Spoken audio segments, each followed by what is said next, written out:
Our 67 years ago our fathers brought forth on this continent a new nation, conceived in liberty, and dedicated to the proposition that all men are created equal. Now we are engaged in a great civil war, testing whether that nation, or any nation, so conceived and so dedicated, can long endure. We are met on a great battlefield of that war.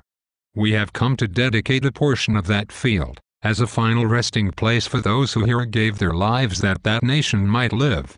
It is altogether fitting and proper that we should do this. But, in a larger sense, we cannot dedicate, we cannot consecrate, we cannot hallow this ground.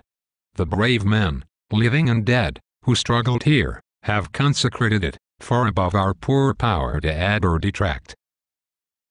The world will little note, nor long remember what we say here, but it can never forget what they did here. It is for us the living, rather, to be dedicated here to the unfinished work which they who fought here have thus far so nobly advanced.